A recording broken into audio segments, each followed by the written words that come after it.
Says, "Come, thou long expected Jesus." How long did we expect Jesus to come? It means you're expecting, you're waiting, you know he's coming, you expect him to come. How long did they wait for Jesus to come? How long did we wait for Jesus to come? Our very calendar is based on the birth of Jesus. How long did they wait for Jesus to come? Micah chapter 5, verse 2. Matter of fact, you know what? I'm just going to turn to that. Micah chapter 5, verse 2. It's a pretty cool verse. It says, "But as for you, Bethlehem Ephrathah," I think that's how it's pronounced, Bethlehem Ephrathah, too little to be among the clans of Judah. From you one will go forth for me to be the ruler in Israel. His goings forth are from long ago, from the days of eternity. Therefore he will give them up until the time when she who is in labor has borne a child. Then the remainder of the brethren will turn to the sons of Israel, and he will arise as a shepherd his flock in the strength of the Lord, in the majesty of the name of the Lord his God. And they will remain, because at the time he will be great to the ends of the earth. And this one will be our peace. How many people know when it was in our calendar that Micah prophesied this to the children of Israel? Any idea? He did this 2,716 years ago. This month, 2,716 years ago, which if you subtract 2,015 years since our calendar started, in other words, 700 years before Jesus was born, Micah prophesied to the children of Israel that Jesus was coming and where he was going to be born. He really was long expected. There's other prophets did the same thing, but he prophesied that Jesus is coming and where he's going to be born. If you look in verse 2, he says he's going to be born in Bethlehem Ephrathah. Why does it say that? Because in Israel, there's two Bethlehems. There's two Bethlehems. They were both very small. There was one Bethlehem that was just a few miles north of Nazareth, and then there was another Bethlehem that was 75 miles south of Nazareth, where Joseph and Mary were from. And it was important that he be born in Bethlehem Ephrathah because that was, according to another prophet, that was where King David was born. And Jesus was to be born as a son of David in the same city, the same town that David was born in. So God had this plan from the beginning of time. He had this plan. He had this whole thing set up. We have up front our sign that says, "I know the plans I have for you," says the Lord. God has plans. He has schedules. He has things that set up from eternity. And I want you to hold on to that thought because I think it's really, really important. There's a lot of whys that go into my mind when I think about Christmas and the baby Jesus. I think like, well, why did he have to send a baby? Why couldn't we have a bunch of angels come? That would be cool, you know. But angels are spirits. And Jesus had to come in the flesh to suffer in the flesh. Spirits can't suffer. But the flesh is suffering. There's pain, agony in the flesh. And Jesus had to come in the flesh. He had to suffer for us. It was all part of God's plan. Why the timing? Why 700 years ago? If it had happened today, do you know how public we could have made that so fast? Like, it would have went viral on YouTube, right? Like, you know, the baby being born and whatever, and you know, angels appearing, and this would have been viral. It would have been really cool. Or would it have been cool? Or, I mean, how many times do you see things on the internet that are just wrong? Just last week, my brother sent me this thing, and he loves to send me stuff, and he sent me this thing that said that Germany was the same size as Europe. I'm sorry, Germany, same size. He sent me a thing saying Texas is the same size as Europe. And it had a map, and it showed the state of Texas, and it like covered up all of Europe. And I'm like, no, something's wrong here. So I started doing the things like the square miles of Texas compared to the square miles of Europe. Texas is like 1/20th the size of Europe. Somebody went through all the trouble of making this map and making it appear that Texas is the same size as Europe. You find all kinds of junk on the internet that's not true. Jesus was born in that time, I believe, because there was no technology to mess things up. There was no photoshopping babies into things. There was no drones we could say, oh, that star in the light, that was a drone. They put that drone there for the people to find. There was no technology to blame this on. It happened, and it changed the entire world. God knew exactly what he was doing. He also knew that Herod would be tracking down to try to find Jesus. No technology being used to do that. There was a guy that murdered his wife last week up in Columbia County in a public building, walked into the place and stabbed her and then left. The state police had him in 1 hour because they knew what car he was driving, and they put a helicopter up in the air, and they just had, boom, they had him. Herod didn't have any of that technology today, in those days. He couldn't track down Jesus. He couldn't find him. God knew exactly what he was doing. And he sent him during the Roman Empire because he knew the Roman Empire was going to be the thing that would be used to help crucify Jesus. He knew exactly. Scheduled it out, planned it to a T. It was perfect. He knew that the Roman guards that were watching the tomb of Jesus were very, very important because they were the best trained guards on the face of the earth. And for Jesus to just be able to walk away, nobody would have overcome those guards. Nobody could have claimed that. They had no answers for how this happened. They had no answers. God knew exactly how to do it, and he planned it. Our sign out front, Jeremiah 29, it's on the pens that were given away last night. By the way, there was a man that was visiting here last night who does not know the Lord. He took one look at that pen and he read the little thing on it. It doesn't even say Jeremiah 29:11 on the pen. It just says, I know the plans I have for you. And he just about started weeping. And he said, you have no idea what I went through today and what this means to me. You have no idea. We have no idea how God can use his word in any situation at any time for anybody. But God knows. I read recently that Jeremiah 29:11, I know the plans I have for you, says the Lord. A Bible scholar recently wrote that it's the most misused scripture ever because people take it out of context all the time. And he went on to say that the prophet was talking to that particular group of people, and it's not for everybody.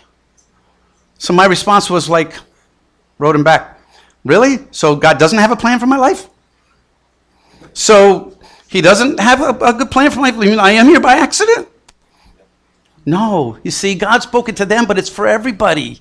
He has a plan for your life. He has a schedule. He knows exactly what is doing. He knew from the time that Lucifer rebelled against God and took a third of the angels with him, God organized a plan to touch your heart. But see, we have this little problem.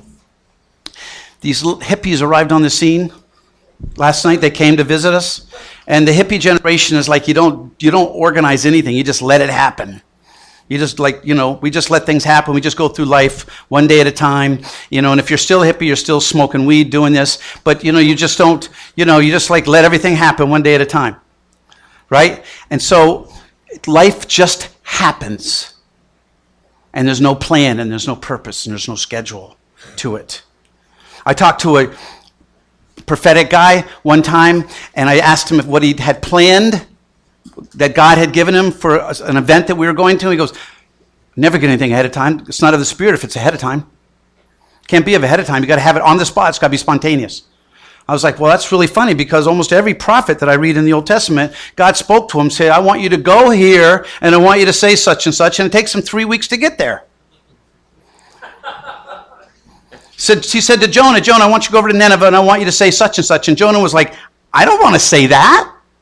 And Jonah said, no, I don't want to do that. So Jonah must be quite an immature person. Maybe it wasn't that intelligent. I really don't know. But Jonah figured, I'm going to run away from God because maybe he won't find me over that way. So he goes the opposite direction where God tells him to go because he didn't want to say the word. God gave it to him ahead of time. It's really hard for us. I don't want to get it wrong. We make plans and we make plans, and sometimes it's not God's plan, and we have to be flexible to change it. But God has a plan. He has a schedule. He's got it all set up. Our job is to figure out what his plan is. That's our job. His plan supersedes all other plans, government plans. I'm going to give you a really short story. Some of you have heard this before, so I don't mean to bore you, but some of you haven't. But see, when Linda and I had first met, and we met in church, and we were Christians, and it was 1972, and I had asked her to marry me, and she said yes. And then I got a letter from the government saying you need to show up to Albany Armory for the draft for the Army because you're going to Vietnam. And in 1972 was one of the few years that they had a lotto draft. They put all the birthdays into a jar, well, whatever they put them into, pulled them out, and they were drafting 1 to 100 that year. So if your birthday was 101th drawn out, you weren't going. I was number 75.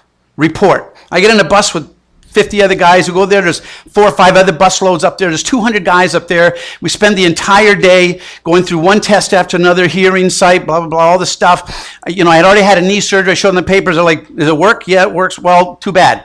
So just on and on it went. Till the end of the day, we ended up in the gymnasium. Huge room, gymnasium. And there's 200 of us, 100 guys lined up in one line, and 10 feet away, facing them, 100 guys in the other line, and I'm in the middle of one of those lines, and we're all standing there in our underwear. Sorry to give you that picture. It was a while ago. All of us are. And this little doctor comes along, and I knew just enough about medicine then to know, like, wow, this is really weird. And it's really good. I won't give you all the dramatics of the first test he did, but it didn't involve gloves, and it should have, and it was for hernias. When he finished that testing, then he grabbed his stethoscope and he started to go along the line just to hear everybody's heart for the first time that day. And here we are lined up. And so like these are the chairs, he was going just like this. And I said, wow, we see young men, 18-year-old guys, healthy. Maybe our hearts are beating 80 a minute, probably most of us 60 to 70 a minute. That's 1 per second. I said, this guy's hearing 1 heartbeat per person. And that 1 heartbeat determines whether they're going to Vietnam or not.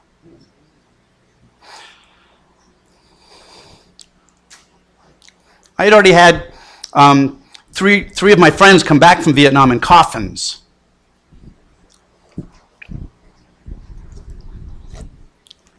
I was scared. And I said, I don't have a chance in the world. Here's why.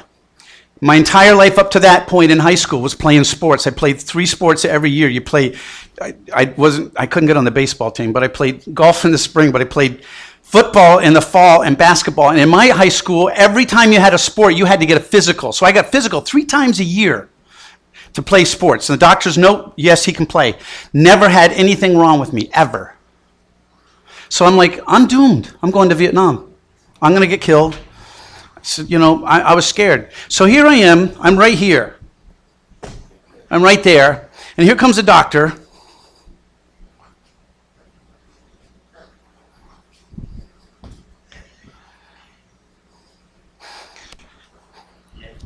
Yanks me out into the middle of the room. Sergeant comes over, got his clipboard. He goes, 4F, worst heart murmur you can have. I'm like, I don't know what to say. I don't say anything. I don't know what to do. So I got sent home, 4F. 3 months later, I go down to the hospital looking for a job because now I'm married. I've got a wife to support. I look for a job down the hospital. First thing they do when they hire me, they go to the emergency room, got to get a physical. I let the doctor do the physical, emergency room doctor. I let him listen to my heart. Then I told him, my heart okay? He goes, yeah, it's fine. Why do you ask? Because I just had a physical for the Army, and they said my heart had a really bad heart murmur, and they wouldn't take me. He goes, really? Let me try that again. There's nothing wrong with you.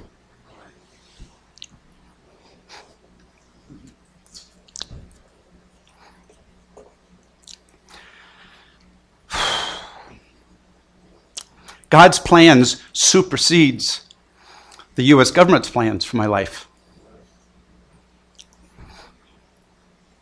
Now, I know Christian guys went to Vietnam and got killed and went to heaven. I know that, but God had a different plan for me.